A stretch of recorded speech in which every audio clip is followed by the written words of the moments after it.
하는 말씀 보시겠습니다. 사도행전 6장 1절입니다. 그때에 제자가 더 많아졌는데 헬라파 유대인들이 자기의 과부들이 매일의 구제에 빠짐으로 히브리파 사람을 원망하니 12사도가 모든 제자를 불러 이르되 우리가 하나님의 말씀을 제쳐놓고 접대를 일삼는 것이 마땅치 아니하니 형제들아 너희 가운데서 성령과 지혜가 충만하여 칭찬받는 7사람을 택하라. 우리가 이 일을 그들에게 맡기고 우리는 오로지 기도하는 일과 말씀 사역에 힘쓰리라 하니 우선 4절까지 봉독해 드렸습니다. 그때 제자가 더 많아졌는데 초대교회는 어떤 면에서 마치 핵폭탄이 터지듯이 그렇게 갑자기 사실은 생겨났습니다. 초대교회가 탄생하기 직전까지는요, 그야말로 피바람만 불었지요. 피바람만 불고 예수님이 십자가에 못 박혀 죽으신 다음에는 기독교라고 하는 것은 지상에서 사라지는 줄 알았습니다. 그런데 부활하신 예수님께서 그렇게 말씀하셨죠. 몇 날이 못 되어 내가 성령을 보내줄 것이다. 성령 그가 오시면은 예루살렘과 유대와 사마리아와 땅끝까지 이르러 내 증인이 되리라. 이렇게 말씀하셨어요. 그러더니 정확히 열흘 후 오순절 날인데 그때 온 세계에서 16개국이더라고요. 내가 나중에 계산해 보니까 약 16개국에서 흩어진 나그네들이 오순절 날 기념하느라고 다 모여들었어요. 모여들어서 예루살렘에 모였는데 갑자기 회리 같은 바람이 불고 막 불같은 그런 뜨거운 역사가 일어나더니 갑자기 그 사도들의 입에서 그 많은 사람들이 모인 그 광장에서 사도들이 올라가더니만 복음을 전하기 시작하는 거예요. 근데 그 복음이 그냥 쉽게 말하면 유대 말로 그냥 했을 뿐인데 그 말이 16개국에서 온 사람들의 귀에 다 들리는 거예요. 다 동시 통역 누가 할 것도 없이 동시에 다 들려버려요. 그러니까 이게 사람이 하는 일이 아니에요. 그야말로 성령의 역사였어요. 성령의 역사로 말미암아 모든 사람이 예수가 그리스도라는 사실이 증명이 되어버리니까 그 순간 어찌할꼬 하면서 다 엎드러진 거예요. 그러면서 거기 모였던 수많은 사람들이 예수를 믿기 시작했고 그들이 이제 다시 또 이제 그 절기가 지나면은 다 돌아갈 거 아니에요? 다 돌아가면은 예루살렘뿐이 아니라 온 유다뿐이 아니라 진짜 그 이방 땅까지 그 당시로 말하면은 소아시아 지역 또 그 주변 나라 심지어는 로마까지 흩어진 나그네들이 다 왔었으니까 그들이 되돌아가면서 그곳에 가서 우리가 이번에 예루살렘에 갔다가 쉽게 말하면 이런 역사를 만났다. 진짜 예수는 살아계신다. 그분이 진짜 하나님의 아들이다. 막 이런 식으로 전파하기 시작하는 거예요. 그러다 보니까 세계 곳곳에 꿈틀꿈틀 교회들이 탄생하기 시작하는 거예요. 그러니까 어찌 보면 자생적인 교회들이 생겨나기 시작하는 거예요. 그리고 나중에 이제 사도들이 돌아다니면서 그것에 대한 확증을 해주는 거죠. 확증을 해주니까 그 성경을 가지고 그것도 구약 성경을 가지고 그렇게 설명을 하니까 사람들이 다 모여들기 시작하고 그들에 의해서 지역마다 교회들이 탄생하는 거예요. 그러니까 이것도 가만히 보면 거기에 위대한 사역자들이 있기는 했는데 그들이 그렇게 한 것인가? 그들이 그렇게 한 것만은 아니에요. 그야말로 성령의 역사였죠. 성령의 역사였고 성령은 곧 그리스도의 영이라고 그랬어요. 내가 내 영을 보내시겠다고 말씀하셨으니까 결국은 그리스도의 영이에요. 결국 그리스도께서 이 모든 일을 하시는 거예요. 천상에 계신 그분이 그냥 이제는 쉬고 아무것도 안 하시는 게 아니고 친히 사역자들을 동원해서 당신의 교회를 세워가시는 거예요. 그 일에 많은 사람들이 쓰임을 받습니다. 받는데 오늘은 거기에 쓰임 받은 사람들 한 3명 정도를 소개하고자 합니다. 3명 정도 소개하는데 원래는 사도행전 하면은 제일 활약을 많이 한 사람이 사도 바울이니까 의뢰이 사도 바울 이야기를 하겠거니 생각할 수 있지만 사실 사도 바울은요 사도행전 초기에는 그렇게 활약이 많지 않습니다. 활약이라고 해봤자 오히려 예수 믿는 사람들을 잡아 가두고 죽이고 나중에 다메섹까지 쫓아 올라가 가지고 지나친 하나님에 대한 지나친 열심으로 잘못된 그 생각으로 예수 믿는 사람들 다 잡아다가 이단시하고 정죄하고 심지어는 스데반, 오늘 나오는 스데반 죽이는데도 앞장을 섰고 스데반이 사형 그 돌에 맞아 죽는데 거기에 오히려 가표를 던진 사람이에요. 찬성을 했던 사람이에요. 어쩌면은 스데반 죽는데 1등 공신일 수도 있어요. 하나님의 대적자고. 그래서 나중에 사도 바울이 그런 소리를 합니다. 나는 사도라 일컬음을 받을 만한 자격이 안 된다. 왜냐하면 나는 폭행자요, 회방자요, 하나님의 대적자였다. 이런 나를 하나님의 종으로 쓰셨다는 것은 내 공로가 아니고 그분의 역사였다. 그분이 하셨다. 이렇게 고백을 하지요. 마찬가지입니다. 사도 바울 뿌리겠어요. 모두가 다 마찬가지로 하나님의 은혜로 하나님의 사역을 하는 겁니다. 오늘 제목을 제가 메타버스 시대의 사역 이렇게 얘기를 했는데 일단 메타버스라는 말을 쓴 이유는 지금 시대가 어느 시대인가를 좀 알기 위해서 제가 그 단어를 썼고요. 이런 시대에 우리의 사역이 어떠해야 될 것인가, 우리의 재직들의 사역이 어떠해야 될 것인가, 그거를 한번 생각해 보기 위해서 일단은 제목을 그렇게 잡아봤습니다. 지금 세상은 참 엄청나게 빠른 속도로 변해가고 있지요. 뭔가 예측할 수 없는 불확실성의 시대로 접어들어간 것 같습니다. 당장 눈앞에 펼쳐지고 있는 이 코로나 사태, 이제는 뭐 오미크론이 들어오면서부터는 이제는 뭐 방역이라는 의미가 없어져 버렸어요. 이제는 어찌 보면 뚝이 무너진 상태가 돼버린 것 같아요. 그래서 지금은 이걸 막아서 해결될 문제가 아닌 것 같고 걸리더라도 치료하는 방향으로 지금 아마 방향이 선회된 것 같아요. 그래서 이제는 뭐 어떻게 얼마가 생기든 간에 뭐 심지어는 뭐 30만까지도 얘기를 하는데 설령 30만이 생기더라도 치료에만 주력하겠다. 뭐 이런 식으로 아마 방향 전개가 된 것 같아요. 이런 시점에 그러다 보니까 점차 사람들과의 대면 접촉이라고 하는 것은 피하지 않을 수가 없습니다.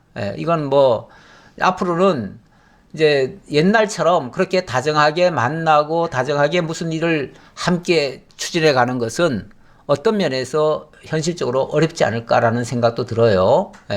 그렇다고 또 그걸 또 완전히 안 할 수도 없고요. 하기는 하되 그런 어떤 위험을 감수하고 또는 하더라도 어떤 지혜가 필요하고 또 아니면은 좀 대체적인 뭔가가 또 필요하지 않을까.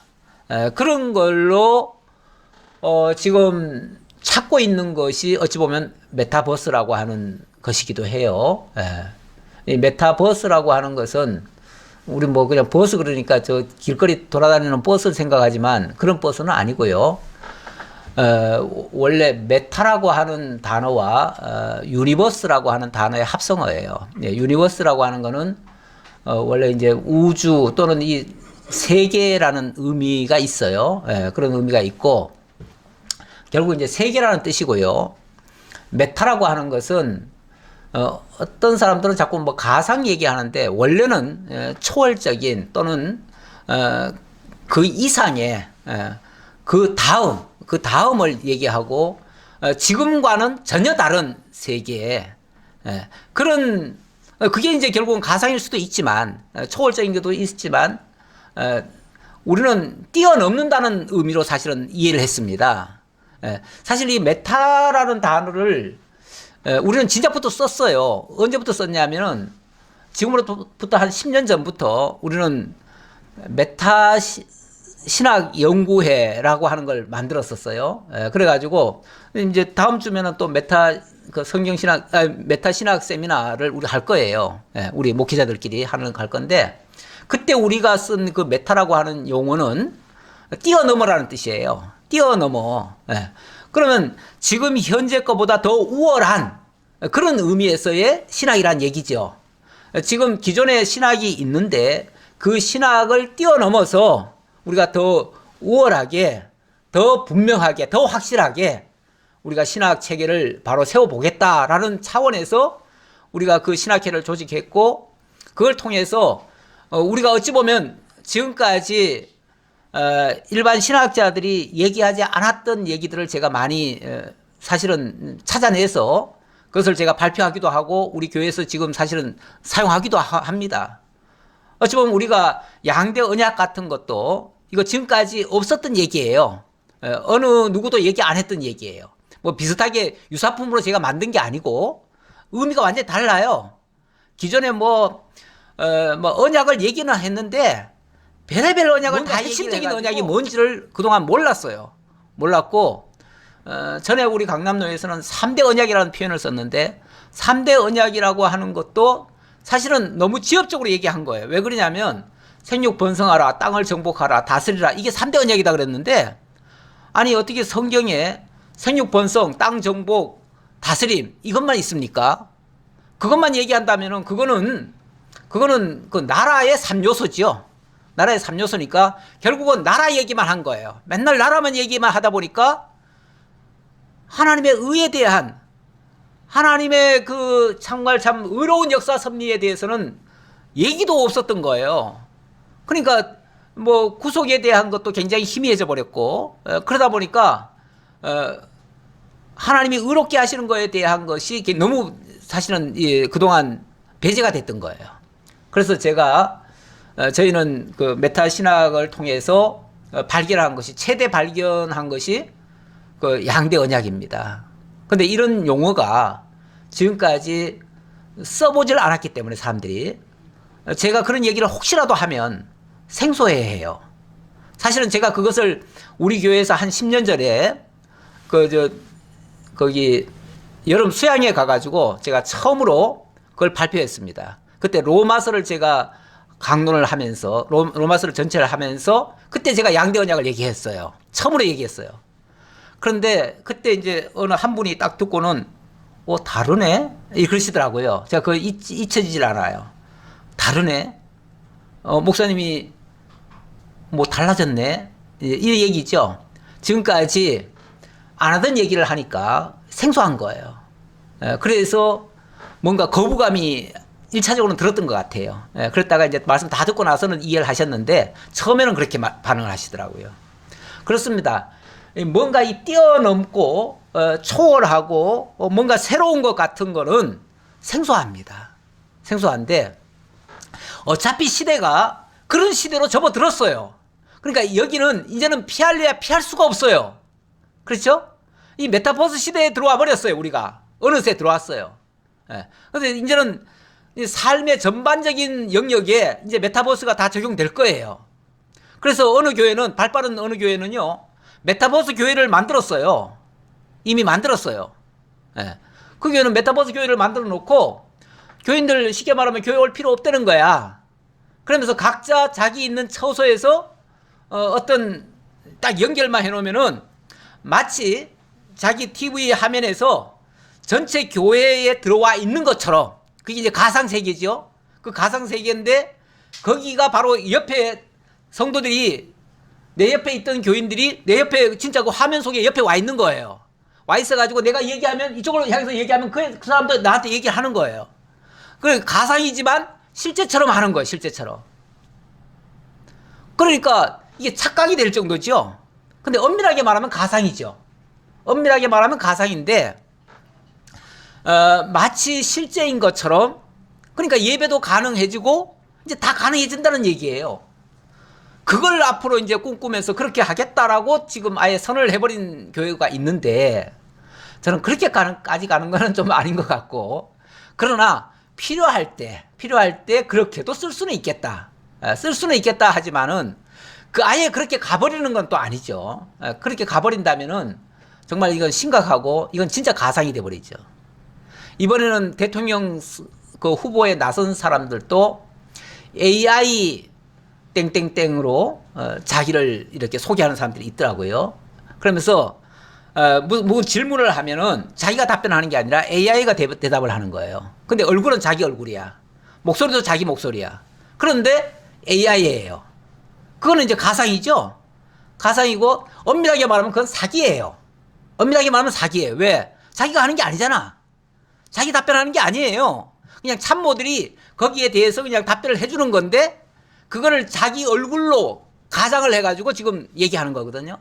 그럼 그거는 속이는 거죠. 엄밀하게 말하면. 그래서 저 미국이나 다른 어떤 나라들은요, 그런 것들을 엄격히 금합니다. 이거는 절대 사기다. 절대 그걸 하면 안 된다 하는데, 우리나라는 아직 그런 법이 없다 보니까 그냥 막 하더라고요. 하는데 그거는 안 되는 거죠. 원칙은 안 되는 거죠. 그런데 이것도 현실입니다. 이걸 부정할 수는 없습니다. 그러니 이거는 일단은 필요할 때는 받아들이되 그렇게 가서는 또 안 되는 거죠. 안 되고, 저는 이 메타라고 하는 의미는 제가 아까 말씀드렸으니까 우리가 생각하는 메타는 그런 차원은 아니다. 가상을 가지고 얘기하는 게 아니다. 오히려 뛰어넘는, 그러니까 지금보다 월등히 더 우월한 것으로 가는 거는 괜찮지만 이렇게 거짓으로나 위선으로나 또 아니 위장으로나 이렇게 하는 것은 안 된다. 그거를 이제 일단은 말씀드려 놓고요. 자, 일단은 뭐 그거는 넘어갑시다. 넘어가고 이제 본문을 가지고 좀 설명을 해야겠지요. 일단 6장 오늘 내용을 보니까 재직을 세운 목적에 대해서 좀 소개를 하는데요. 일단은 구제를 했다 그럽니다. 초대교회 사실 뭐 말이 초대교회지 자립되는 교회가 아닙니다. 그 당시는 어찌 보면 세계에 다 흩어진 나그네들이고요. 그 나그네들이 모이거나 아니면은 세상에서 억울하고 정말 살기 힘든 사람들이 어찌 보면 도피성처럼 모여든 곳이 교회입니다. 왜냐하면 그 당시는 예수를 믿노라 하면요, 믿는 그 순간부터는 모든 것에 제약을 당해요. 왜냐하면 그 당시 로마 치하였거든요. 로마 치하였고, 물론 로마가 종교의 자유를 억압하지는 않았는데, 오히려 로마에서 억압했다기보다는 유대교가 그것을 용납을 안 했어요. 유대교가 용납을 안 했기 때문에 만약에 예수 믿는다고 선언을 하는 순간부터는 유대교 공동체에서 퇴출이 되어집니다. 그러면 사회활동을 못해요. 경제활동 못합니다.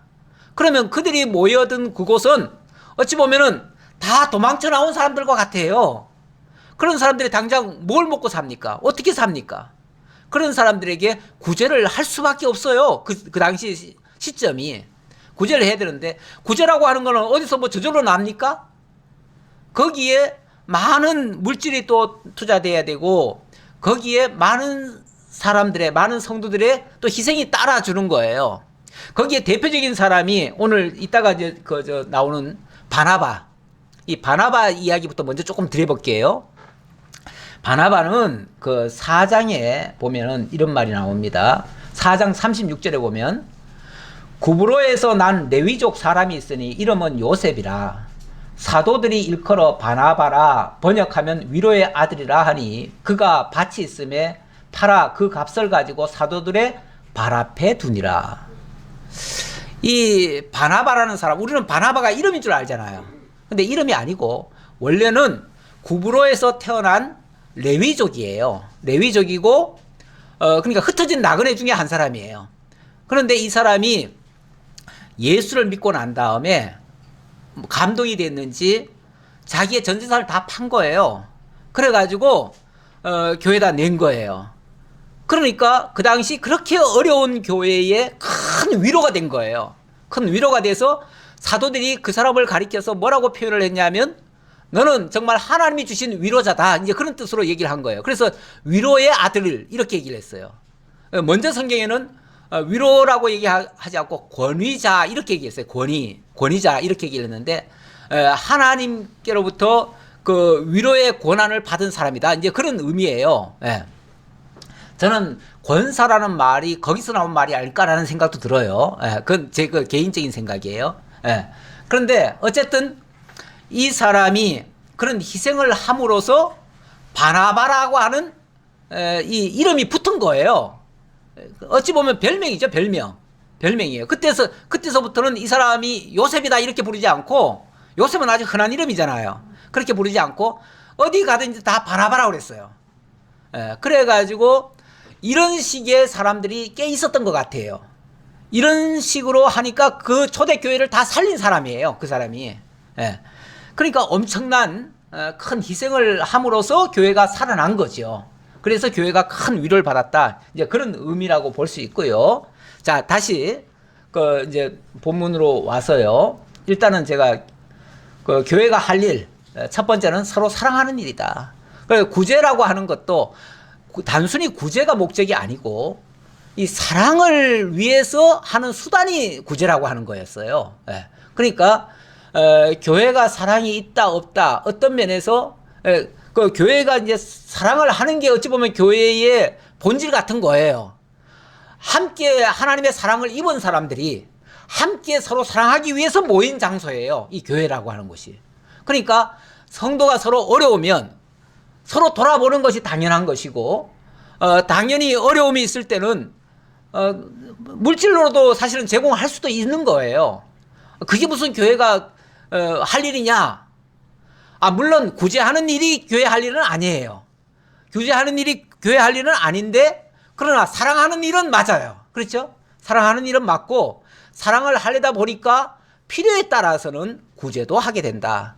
그러나 지금 시점은, 지금 우리나라 이 상태는 뭐 교회가 물론 경우에 따라서는 진짜 어려우신 분들이 있을 거예요. 그런 사람들은 찾아서 구제도 해야 될 거예요. 그러나 지금은 웬만큼은 다 살만합니다. 그러니까 따로 굳이 우리가 구제를 안 해도 될 만큼은 됐어요. 그래서 지금은 우리는 구제에 그렇게 신경을 많이 안 씁니다. 그 대신 그 구제라고 하는 걸 좀 폭넓게 생각해서 우리는 선교라 전도 행위를 구제로 우리는 이해를 하지요. 그렇게 해서 저 밖에 있는 사람들에게 정말 하나님을 알지 못하고 죄와 사망 가운데 있는 자들에게 이 복음을 들려서 그들로 하나님께 돌아오게 하는 것이 구제 행위다. 이렇게 생각을 하고 우리는 이제 전도에 더 힘을 많이 쏟는 거죠. 지금 시점이 그래서 그런 거지. 진짜 어려운 사람이 진짜 굶어 죽는 사람이 있으면 당장 구제해야 됩니다. 그게 우선입니다. 그러니까 구제가 할 필요 없다가 아니라 하는 것이 필요합니다. 어려울 때. 이건 어려울 때 얘기고요. 또 여유가 있을 때는 함께 저 밖에 있는 자들을 향해서 전도에 더 힘쓰는 것도 맞습니다. 그 다음은 이제 목회자가 할 일도 여기서 조금 소개가 되는데, 아까 그랬지요. 그 구제하는 일은 7 집사 뽑아가지고 7 집사에게 맡기고, 목회자들은 뭐 하자고요? 말씀 전하는 일과 기도하는 일에 전무하겠다. 이런 식으로 얘기를 하지요. 이게 이제 어찌 보면 자기 본연의 임무로 돌아가는 거죠. 그게 사실은 사도들이 할 일이다. 사도들이 할 일이라는 것은 오늘날로 본다면은, 이 교회 개념으로 본다면은 오늘날 목회자가 가야 될 방향이죠. 그 방향이라는 건 뭐 틀림없는 사실이고요. 그 다음에 이제 재직을 뽑으라고 했는데, 뽑을 때에 어떤 사람을 뽑느냐 하면 이렇게 합니다. 3절에 보니까 형제들아 너희 가운데서 성령과 지혜가 충만하여 칭찬받는 7 사람을 택하라. 이렇게 얘기하죠. 성령과 지혜가 충만한 사람. 그 다음에 5절에 보니까 믿음과 성령이 충만한 사람. 이렇게 얘기를 하네요.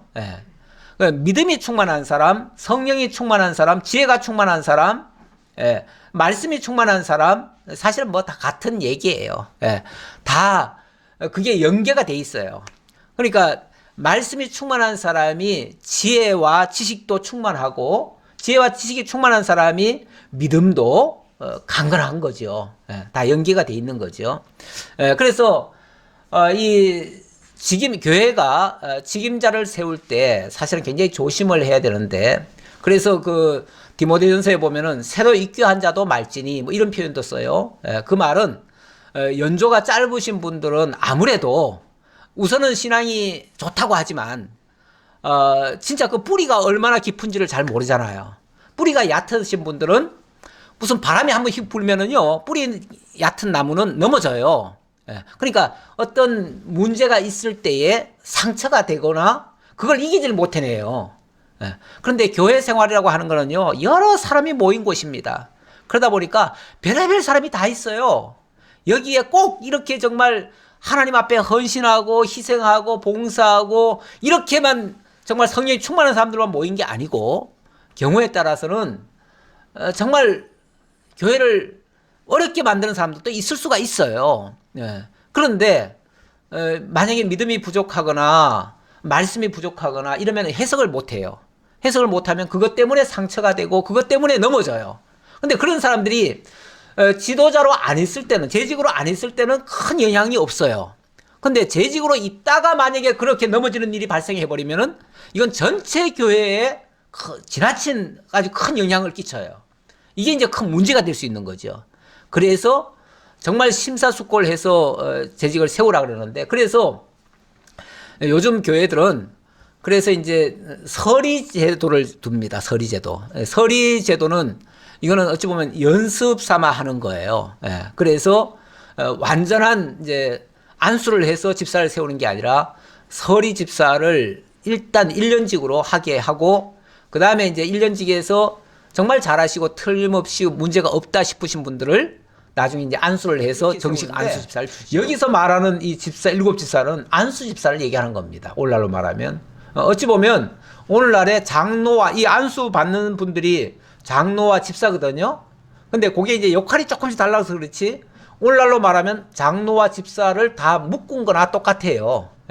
그렇게 생각을 하셔야 됩니다. 그러니까 이 당시 집사는 뭐 별볼 없는 사람이다 이렇게 생각하시면 안 되고, 오늘날 뭐 집사님들이 그렇게 크게 할 일이 많지 않던데 이렇게 비교 생각하시면 안 되고, 이 당시의 집사는요, 나중에 이제 활약상을 보면 알아요.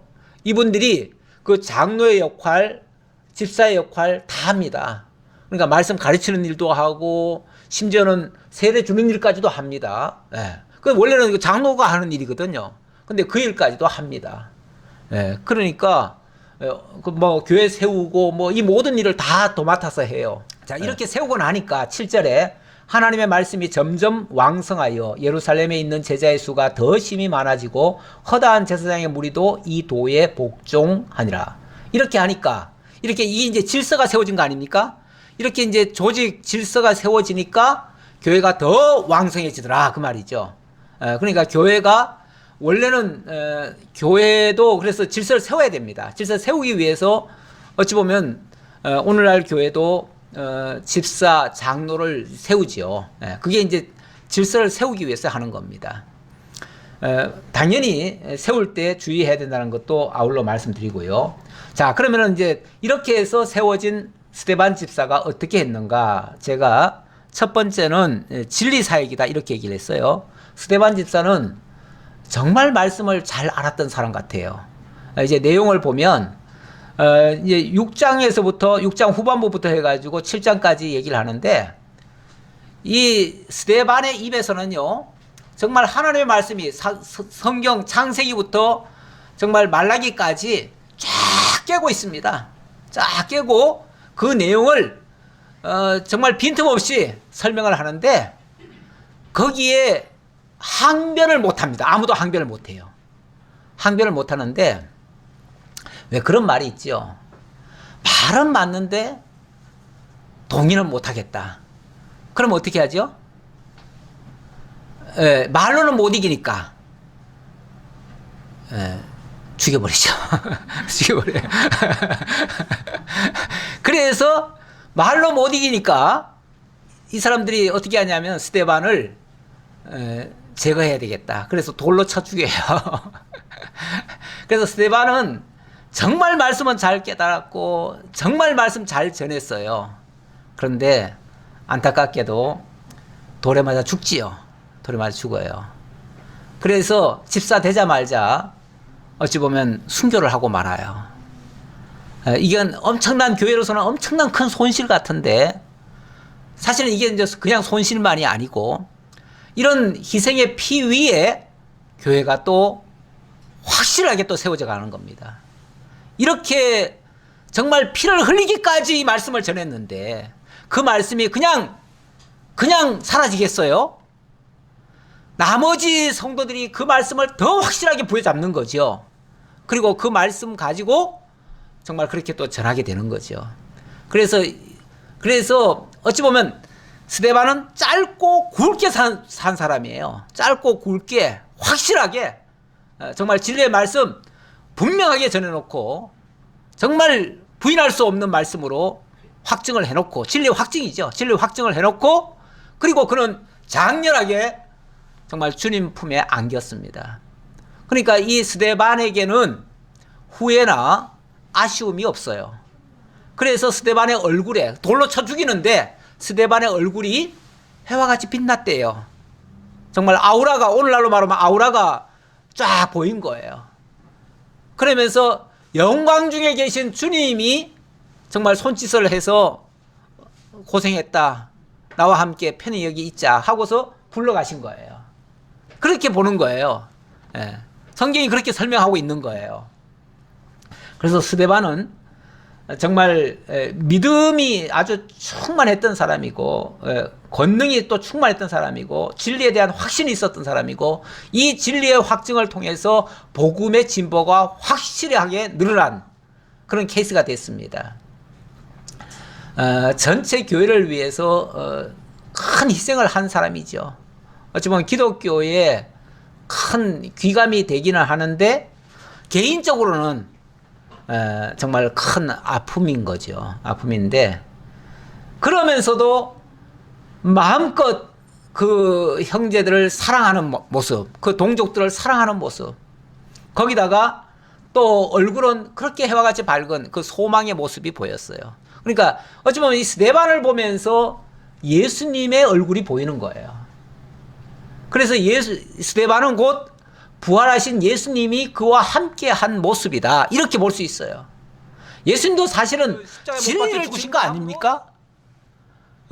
진리 때문에 죽으신 거지, 뭐 그가 뭐 다른 무슨 죄가 있습니까? 다른 죄가 아무것도 없어요. 아무도 죽일 죄를 찾지 못했지만 진리 때문에 결국은 죽임 당했는데, 이 스데반도 그 죽임 때문에 당했어요. 그런데 그렇다고 해서 이게 그 사역이 멈췄느냐? 아니에요. 그로 인해서 그 진리의 사역은 더욱 확장이 되어졌다. 그리고 8장 봅시다. 8장 빌립 집사 얘기를 조금 해볼게요. 자, 8장에 보면 사울은 그가 죽임 당함을 마땅히 여기더라. 이 스데반이 죽을 때 사울은 옆에서 저놈 잘 죽었다, 이렇게 생각했다는 거예요. 그때까지 사울은 대적자였어요. 회방자였고요, 폭행자였어요. 자, 그러다 보니까 그때부터는 교회에 큰 박해가 일어났죠. 그리고 사울은 교회를 잔멸했다 그랬어요. 3절에 보니까 사울이 교회를 잔멸할세. 잔멸이라고 하는 것은 남아있는 사람들까지 다 잡아 죽이려고 혈기등등했다, 그 말이죠. 그래가지고 각 집에 들어가 남녀를 끌어다가 옥에 넘기니라 엄청난 대박해가 일어났습니다. 그런데 빌립은 어떻게 됐는가?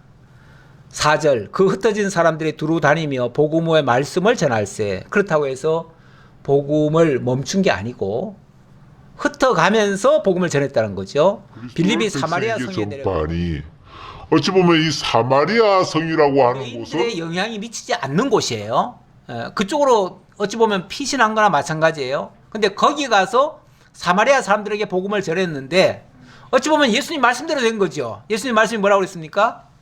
온 유대와 사마리아와 그 다음은 또 다음 온 세계까지, 땅끝까지 이렇게 전파될 것이다 했는데, 이 빌립이 그 역할을 하는 거예요. 사마리아, 그러니까 예루살렘에 복음이 전파됐고 그 다음에 사마리아에 또 복음을 전파한 거예요. 전파했고, 무리가 빌립의 말도 듣고 행하는 표적도 보고 한 마음으로 그가 하는 말을 따르더라. 그랬더니 뭐 귀신도 쫓겨가고 많은 중풍병자와 못 걷는 사람이 나으니 그 성에 큰 기쁨이 있더라. 이렇게 해서 사마리아 성에 복음이 확산이 된 거예요. 이렇게 해서 복음이 확산됐고, 그 다음에 좀 더 갔어요. 20절 볼까? 20절. 좀 더 가서 주의 사자가 빌립에게 말하여 이르되 일어나서 남쪽으로 향하여 예루살렘에서 가사로 내려가는 길까지 가라 하니 그 길은 광야라. 이번엔 광야로 가라고 하네요. 그래서 광야에 갔죠. 일어나 가서 보니 에디오피아 사람 곧 에디오피아 여왕 간다기의 모든 국고를 맡은 관리인 네시가 예배하러 예루살렘에 왔다가 돌아가는데 수를 타고 선지자 이사야 글을 읽더라. 이디오피아 네시를 만나게 합니다. 이건 성령이 그쪽으로 인도해가지고 간 거예요.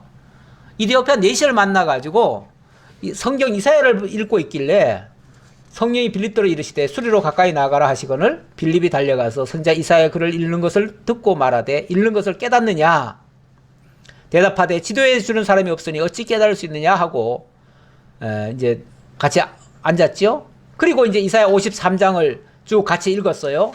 읽고 나서 설명을 얘기하는 거예요. 35절 빌립이 입을 열어 이 글에서 시작하여 예수를 가르쳐 복음을 전하니 예수를 가르쳐. 그러니까 그 이사야 성경의 내용이 결국은 창세기부터 하나님의 언약에 의해서 오시는 메시아 보내실 것을 약속했고 그 메시아가 바로 예수 그리스도다. 그리고 그 예수를 통해서 온전히 구원 이룬다는 얘기다 라고 하니까 그렇다면 나도 세례받고 싶다. 세례받고 싶다는 말은 나도 그 예수를 믿고 싶다 그 얘기예요. 그러니까 그렇다면은 그 세례해 주지 하고서 그 자리에서 내려가서 바로 세례를 베푸는 거예요. 그렇게 해서 길 가다가 물 있는 곳에 이르러 그 네시가 말하되 보라 물이 있으니 내게 세례를 받을 때 무슨 꺼리낌이 있느냐? 혹시 뭐 네가 못하는 거 아니냐? 그러니까 무슨 소리냐? 세례할 수 있어 하고서 세례 베풀어 줬다는 그 말이죠. 이 사람에게 세례를 베풀었다고 하는 것은 무슨 의미일까요? 이 사람은 에디오피아 사람이에요. 에디오피아 사람이면 그런데 이제 상당히 신분이 높은 사람이에요. 오늘날로 말하면은 이 경제부총리 정도 되는 사람이에요. 국고성을 맡은 사람이라고 그랬잖아요.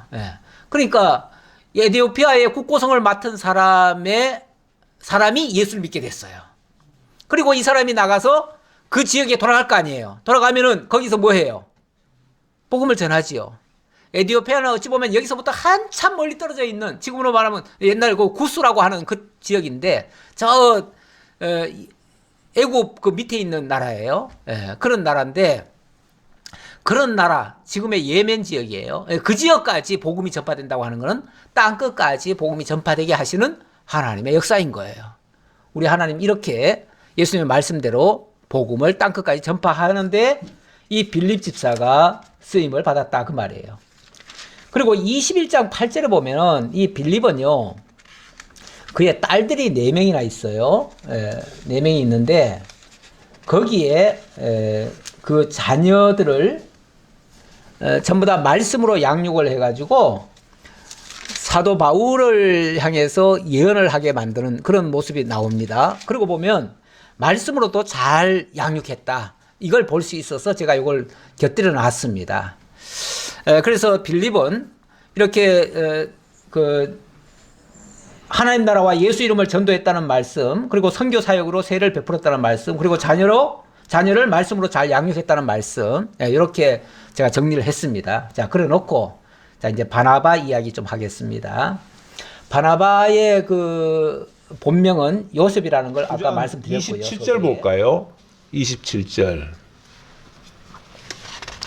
27절을 보면은 바나바가 데리고 사도들에게 가서 그가 길에서 어떻게 주를 보았는지 말씀하신 일과 다메섹에서 그가 어떻게 예수의 이름으로 담대히 말하는지를 전하니라. 이 얘기는 무슨 소리냐면 이 바나바는요 굉장히 착한 사람이에요. 이건 제가 말하는 게 아니고 제가 평가한 게 아니고 성경이 그렇게 얘기를 하고 있어요. 일단 그 착한 사람이라는 거를 한번 먼저 볼게요. 11장 24절 볼게요. 11장 24절 거기 보면 바나바는 착한 사람이요 성령과 믿음이 충만한 사람이라 이에 큰 무리가 죽게 더하여 지더라. 바나바가 사울을 찾으러 다소에 가서 만남에 안디옥에 데리고 와서 둘이 교회에 1년간 모여 있어 큰 무리를 가르쳤고 쟤들이 안디옥에서 비로소 그리스도인이라 일컬음을 받게 되었더라. 이 무슨 소리입니까? 이 바나바는 너무 마음도 너무 착하신 분이에요. 하기야 예수 믿고 난 다음에 제일 먼저 한 일이 자기 전 재산을 다 하나님께 바친 사람이잖아요. 그렇게 해서 교회를 세우기 위해서 정말로 모든 걸 다 헌신하신 분이에요. 그러기도 하지만 사람을 또 정확히 알아본 사람이에요. 사실은 사도 바울이요. 원래 바울이 아니고 원래는 사울이었잖아요. 사울이었는데 이 사람은 하나님에 대한 열심이 지나쳐가지고 오바를 했어요. 그래가지고 예수 믿는 사람들, 하나님께 열심히 한다고 예수 믿는 사람들 다 잡아 죽였어요. 아주 못된 사람이에요. 인간적으로 말하면. 사도 바울은요, 아주 성격적으로, 아주 성격도 날카롭고요. 인간성으로는 바나바만 못합니다. 인간성으로는. 굉장히 과격할 때가 있어요. 그래가지고 이 사람이 예수 믿는 사람들 너무나 많이 희생을 시켰기 때문에 아예 모든 예수 믿는 사람들이 사울 그러면 마주 혀를 차요. 그를 만날 생각도 안 해요. 그를 상종도 안 하려고 그래요. 그런데 이 바나바가 직접 그 사울을 찾아갑니다. 사울은 예수를 만난 다음에 그 길로 아라비아 광야로 내려가요. 그래서 거기서 3년간 정말 하나님과의 1대1 관계로 정말 그렇게 교육을 받습니다. 그렇게 훈련을 받고 난 다음에 고향 다소에 가서 머뭅니다. 밖에 나올 수가 없어요. 창피해서도 못 나와요. 자기가 과거에 한 짓을 생각하면 자기가 나올 수가 없어요. 그런데 이 바나바가 찾아옵니다. 찾아와가지고 사울이 예수를 믿고 나서 이렇게 변했다라는 것을 예루살렘 교회에 알려줍니다. 그리고 안디옥 교회에 데려가가지고 자기와 함께 1년 동안 같이 지내면서 쉽게 말하면은 인간 교육도 시키는 거예요. 신앙 교육도 시키는 거예요. 그렇게 해가지고 어찌 보면 사울을 바울 만들고 사울을 선교사로 만듭니다. 그래가지고 나중에 안디옥 교회에서 파송받을 때, 선교사로 파송받을 때 자기와 이 바울이 두 사람이 선교사로 파송을 받습니다. 그렇게 해서 본격적인 바울의 시대가 열리는 거예요. 바울의 시대가 열리는데 바울과 사울이 함께 사역을 많이 했습니다. 안 한 게 아니에요. 많이 했어요. 많이 하면서 얼마나 놀라운 역사들이 많이 일어났는지 몰라요. 어떤 곳에 가서는 말씀을 전했는데 막 온갖 역사가 일어나는데 거기에 물론 말하는 자는 사도 바울이에요. 그런데 그 뒤에서 그 능력을 행사하는 사람은 어떻게 보면은 이 바나바인 거예요. 바나바는 말을 많이 하는 사람이 아니라 진짜 삶으로, 행동으로 능력을 보이는 사람이에요. 이런 사람이 옆에 있으니까 사람들이 뭐라고 그랬냐면은 나중에 평가를 하는데 사도 바울은 헤르메스고 이 바나바는 제우스다. 이렇게까지 얘기를 했어요. 그 장면이 어디 나오냐면은 14장 12절 한번 볼까요? 14장 12절. 그렇다고 바나바가 직접 제우스가 된 건 아니에요. 14장 12절에 보면 바나바는 제우스라 하고 바울은 그 중에 말하는 자이므로 헤르메스라 하더라. 헤르메스는 대변자거든요. 제우스의 대변인이 헤르메스예요. 그런데 어찌 보면 누가 더 위험이 있다는 거예요? 바나바가 더 위험이 있는 거죠. 마치 모세와 아론 가운데서 모세 역할이 지금 이 바나바 역할이고 그 바울은 아론 역할이에요. 그 격이에요. 사람들이 그렇게 평가하더라는 거죠. 그 정도로 권위가 있었어요. 이 바나바가. 그리고 바나바는 그러니까 사람이 너무 진실하고 아까 착한 사람이라고 그랬잖아요. 착한 사람. 정말 근본, 그러니까 그가 말하면은 막 적대감을 가졌다가도 그 사람이 말하니까 바울에 대해서 좋게 생각하는 거예요, 사람들이. 그만큼 권위 있게 말을 한 거예요. 사실 말이 너무 많으면은 권위가 떨어져요. 그래서 저 김정은이처럼 한마디씩 해야 되는데 가끔씩 영광 있으라 이 정도만 얘기를 해야 권위가 살아나는데, 저는 아무래도 말을 하는 사람이라 저는 대변인이에요.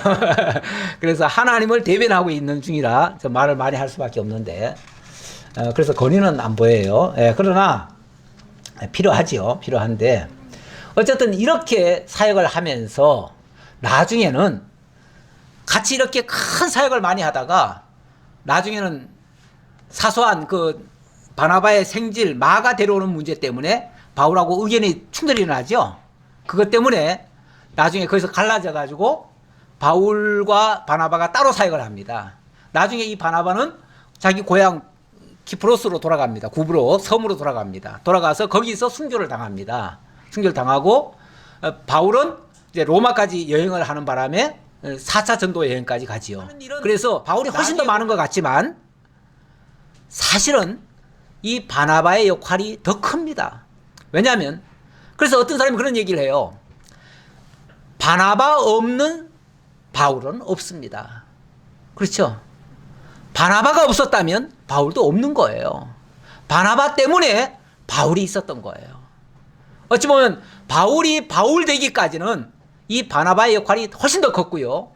저는 또 어떤 면에서 그 아까 싸우면서 같이 헤어졌다 그랬는데 헤어진 것도 그냥 헤어진 게 아니고 나는 하나님께서 바울을 전면에 내세워 가지고 유럽 여행까지 하게 하면서 복음 전하게 하고 이 바나바는 기프로스로 돌아가게 하기 위해서 하나님이 의견 충돌이 일어나게 한 것이 아닌가.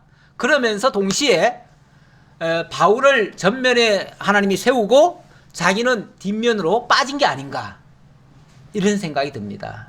왜냐하면 이 사람은 근본적으로 악한 성격을 가진 사람이 아니에요. 그렇게 싸우고 다투고 이럴 사람이 아니에요. 그런 사람이 아닌데 굳이 그렇게 했던 것은 바울을 내보내기 위해서. 바울을 내보내고 자기는 뒤로 빠지고, 그러잖아요. 이 모세와 아론 때도 그 정말 말은 아론이 많이 했지만 항상 내보낼 때는 누구를 내보냅니까?